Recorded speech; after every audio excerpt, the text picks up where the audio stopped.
So hello guys, so welcome to my YouTube channel. So for today's video, as you can see, I have two headlights here. This is for the motor, headlight from the motor. So I will put this kind of headlight to my scooter. So for today's video is we're going to make a 12 volts battery to connect this kind of headlight. So I have a 4 battery here.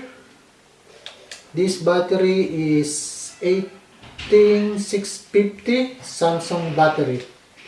So we're going to make the 12 volts battery. So first, let's check it, this kind of battery, if how many volts. So let's go and let's check it to the. So alright guys, so this is the battery, Samsung battery. So first we're going to check the voltage, if how many voltage this kind of battery. So we're going to check first 4 volts, another one 4 volts, another 2, 3, 4 volts, and the last one is 4 volts. So we're going to take the 3 battery, 4, 8, 12. So this battery is 12 volts. So we're going to use the only 3 battery. So let's go and let's do it now. So right guys, so now we're going to put this kind of battery here.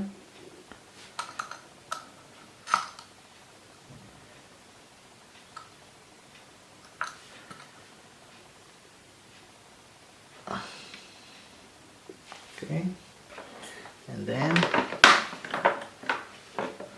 we're going to solder.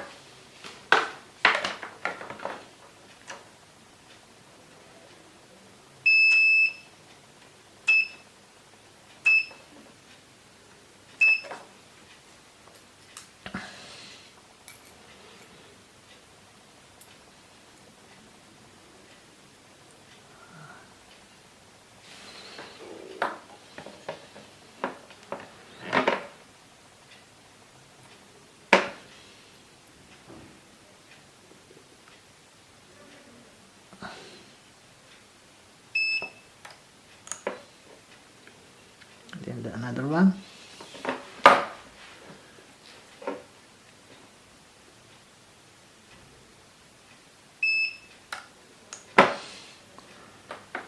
So we are already connected the 2 battery, and then we're going to connect the another one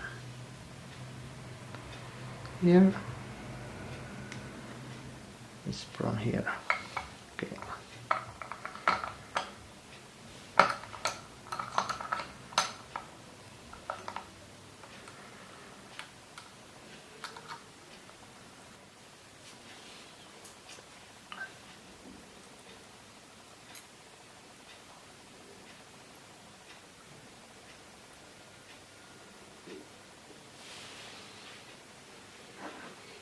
So let's solder it again.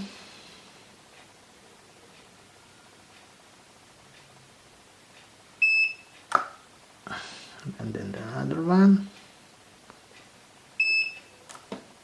Wait, it's not good.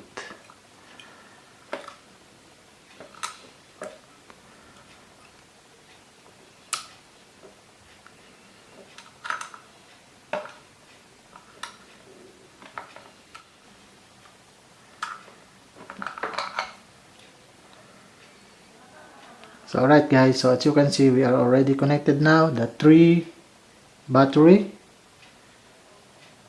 Alright guys, so we are already connected now, the 3 battery. So we're going to put the tape first. So this is it. So let's check it again to the digital tester. So alright guys, so we are already put the 3 battery. So now we're going to check if this battery is already 12 volts here. So let's try. So this is it.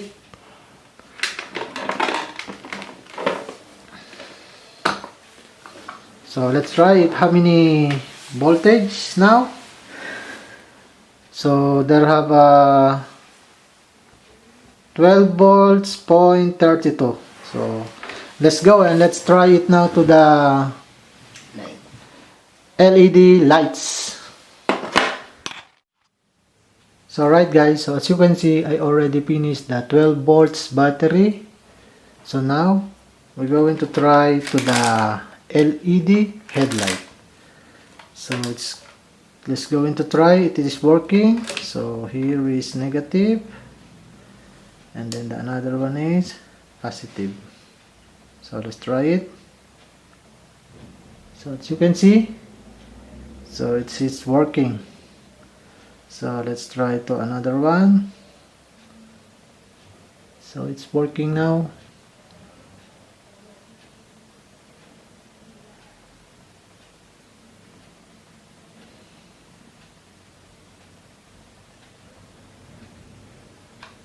So this is it guys. So thank you for watching this kind of video. So if you like this kind of video, please don't forget to subscribe and hit like the notification bell to upgrade to more video. So this is it guys. Thank you for watching and see you to my next vlog.